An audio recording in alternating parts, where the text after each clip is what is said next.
Sargi jira. Assalamu alaikum warahmatullahi wabarakatuh. Ashama argafuun hordoftoota fi daawwattoota shukriituu jira jirtu annagaa kooti isinis bakkuma jirtanitti nageenyi koo kan jaalalaaf kabajaa ittuma isin jirtanitti xapxap jee isin biraa ga'u isin jecha akkuma gartan kun kushiinaa keessa jirra.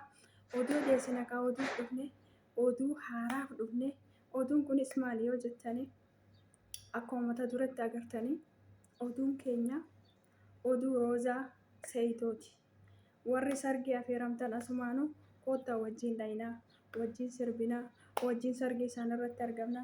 Yoo dhaqullee dadhabne manuma madaamii keessa teenyee akkana jenne isiniin jecha komeentiidhaan odeessee waan koomeentii irraa hafe immoo hordoftoota kiyyatti maaliif hin odeessine jeetiin dhufe oduu tana gaa waliin qooddanne isiniin jedha hara oduu isin dabarsa.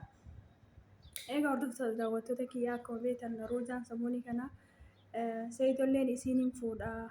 Sargii godhannaa warra bira deemnee ni kallee hidhannaa cidha ajaa'ibaa sii godhaa jeeni hedduu kadhataa ture viidiyoo duraa irratti yoo agartan ta'e Roozaan ani hin fedhuu ani hin barbaadu an Sumayyaa irratti waan akkanaa hin dalaguu lakkii hin barbaadu jettee osoo inni akka kadhatu diddee jechuudha walumaa galatti. Egaa namni tokko gaafa bultiif si barbaadu keessumaafuu shamarran keenya nama dhugaan isin barbaadu nama bultiif isin barbaadu argannaan hin didinaa. Haisillachuu bulchuu isa waan ta'eef bultii teessan seenaan isiniin ja'a.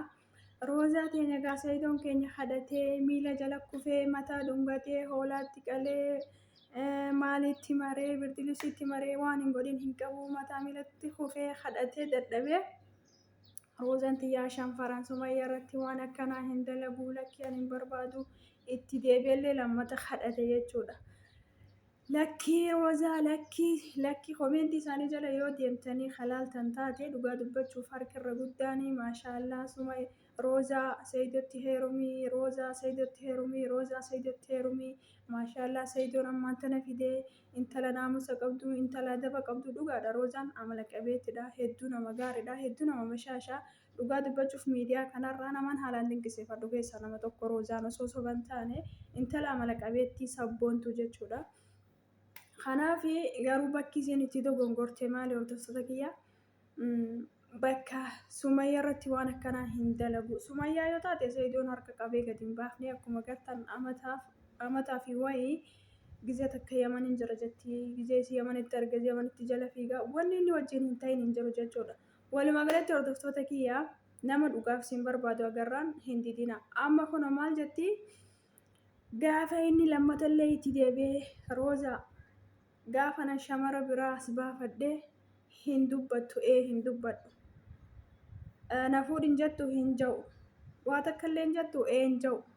Amma gaa sheenaa fi eegeen gara boodatii akkuma Oromoon jette sanii gaafa Seeyitoon keessan intala maal fakkaattu intala qalloo bushunqurree tana kunoo yaa Rabbi maal fakkaattu tana inni fidee as baasu Roozaan teessan albee fudhattee maal jettee yaa Rabbi kiyya kaa saadaa harkaa fiiguu nama kaa roobee adaama na fakkaatu nama jettee fiigichi teessan irra qabde intala masoo waraanu malee Seeyitoon amma dhayxee na fuutu malee Seeyitoon keessan akkuma agartanii sagalee wayii WhatsApp irraa walii qabanii turanii Seeyitoon asin barbaadu barakinaa miti yoo waan feete dhuguu miti mataa yoo dhayxee keessa ciifte ani sin barbaadu gaafa nan si kadhadhu situ didee kanaaf waan si godhu hin qabu jee sagalee qabeefi. Roozaan teessan albee fudhattee intala masanii ajjeesaa intala Seeyitoo khiyyana jala fudhachuu deemtu san hin dhiisu yookaan addoo yookaan isiddoo wal agarra. Amma immoo Seeyitoo yaamtee Sa'aadaa Yaasuu birraati jaarsummaa jidduu dhaabbataa jiranii Roozaa yookaan fuudhu yookaan ajjeesu. Seeyitoo waan akkanaa dhiisan duraan isa kadhadhee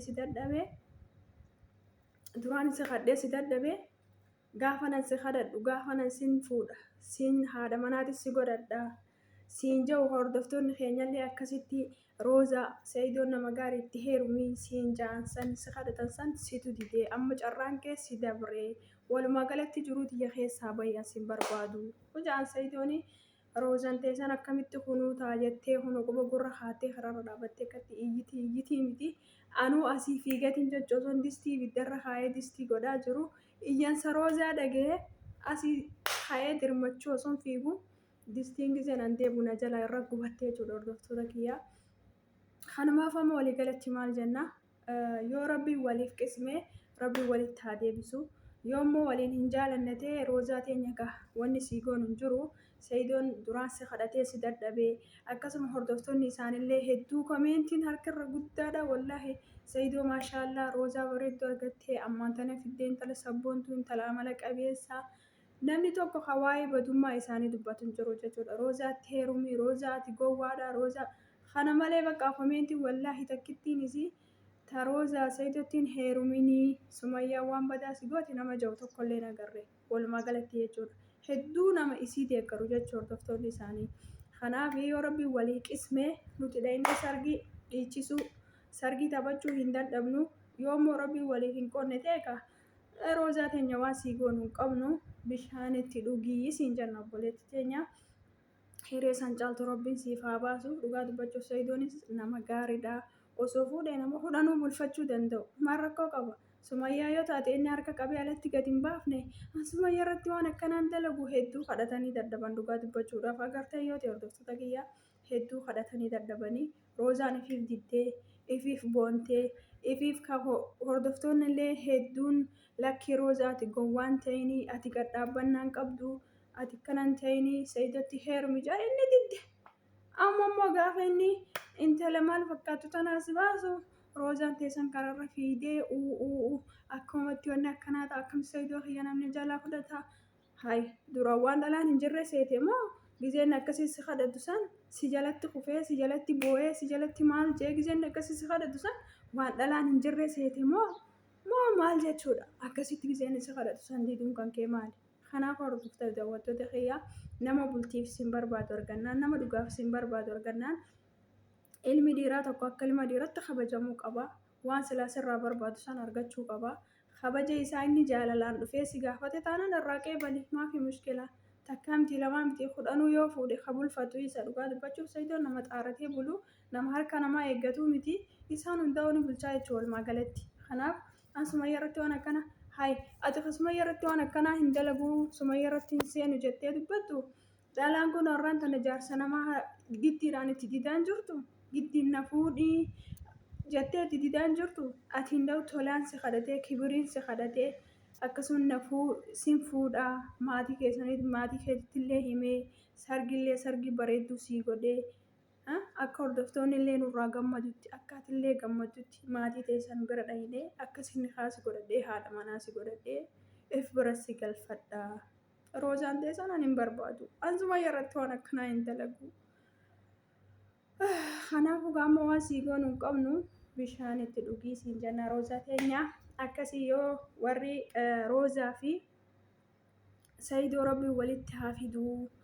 Sargi isaanii dhayinee irratti argamne sirbuu barbaannaa warri jettanii warri sayidoo fi roozaa waliif hawwitan koomeentii jalatti yaada keessan barreessaa. Akkasuma viidiyoon kun yoo isinitti tolee isinitti hin dheeressu hordoftoota kiyya kushiinaa keessan jira akkuma agartanii. Kanarratti distiin jalaarra gubatti isiniin jaaqee mamochee teenya asumaan viidiyoo kana warri jaalattan sabiskiraayib laayik sheer koomentii godhaati yaada keessan karaa koomeentiitiin xaq godhaa asumaanuu nu jajjabeessaa isiniin jenna hordoftoota kiyya hanga sargii guyyaa sargiitiin walitti deebinee asiigaa nutis waan qabnu godhanne fiinee sargii roozaa fi sayidoo irratti argamnu warri sayidoo fi roozaa waliin jaalattan yaada keessan karaa koomeentiitiin nu qoodaa isiniin jenna. Haga viidiyoo biraatiin walitti deebinutti turtii gaarii isiniin jedhaa bakkuma jirtanitti nageenyi keessan biraa boo isiniin jechaa. Salaamu alaikum warahmatullahi wabarakaatuh hordoftoota kiyya.